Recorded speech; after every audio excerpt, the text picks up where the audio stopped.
once they crossed the Vende, the promises of the ancestors have been realized. Indeed, here was a new land, fertile.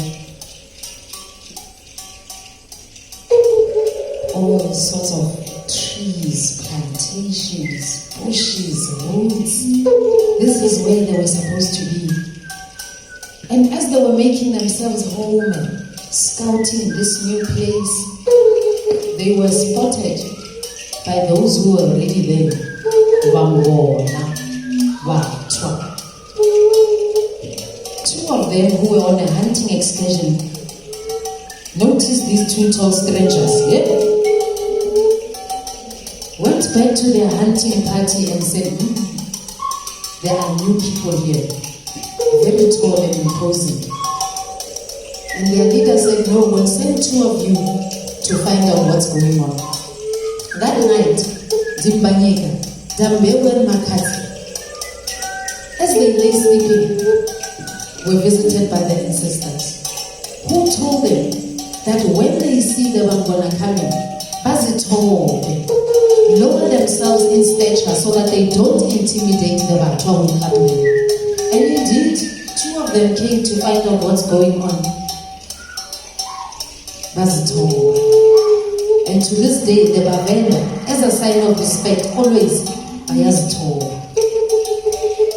And so they tried to negotiate with the two strangers, with the two people who were the Bangona, to show them that they really meant no harm. They were looking for a safe passage. And the Batwa went back and said, it seems like these are reasonable people, we might be able to negotiate. A few days later, these strangers, they are building a new Zimbabwe. Rocks are going up. And they went back to their leader and said, we thought these people wanted a safe passage. Now they are busy building there. What's going on? And their leader said, no, I think that there's a problem here and we must send a regiment to deal with these people. Again, the ancestors visited Makati and said, prepare for an attack. Look out at these surrounding trees. Carve a drum and take the roots from under the river, smear them inside this drum to make it potent, and never let it touch the ground.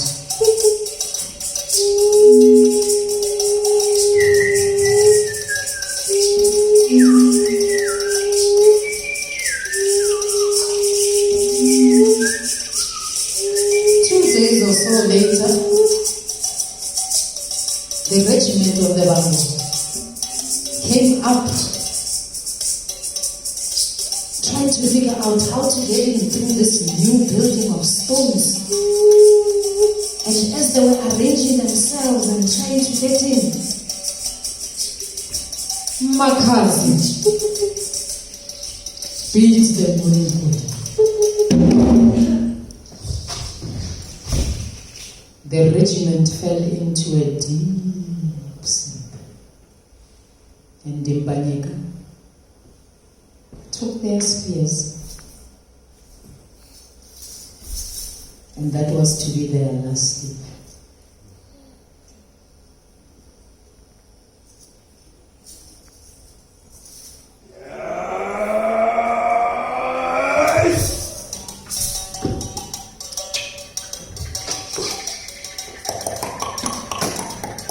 The Mangona were worried. That regiment didn't come back. This meant that there was a real danger, and they prepared an even bigger regiment amongst themselves and went back to that Zimbabwe, looking for ways to enter. And again, the forewarned Makazi beat the drum.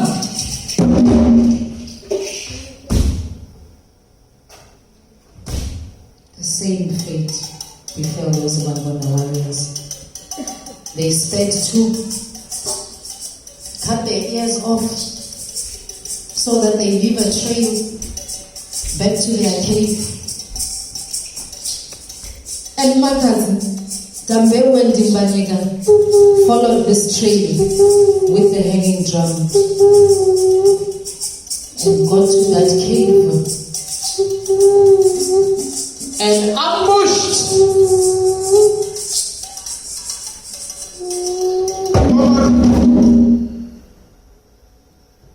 the whole party in the cave. And that was to be their last sleep. When the sun rose again, Makata, Dimbanyika, and Gambewu started a new life in this new Zimbabwe. And they went on carving like they always did in Garanga and started carving more Zimbabweans. Vabonga mavi, vabonga mavi, vabonga mavi, vabonga mavi, vabonga mavi.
When the ancestors of the Garanga themselves crossed from the Congo into the Garanga, they met Abantu. When they crossed into the Rembe, again they met Abantu. And the old age conflict of the continent will play itself again, because a hunter-gatherer could never really live next to a hunter. Two very different systems. One is keeping 50 cows, one wants one cow. One man's conqueror is another one's founding father. And those who were conquered, when their lives were spared, were swallowed into the conquering culture. But always, their medicine knowledge was borrowed, their dance was borrowed. And to this day, we can trace the Twa in our blood. When I look in the mirror, I know that I can see the Bantu, the Bafona.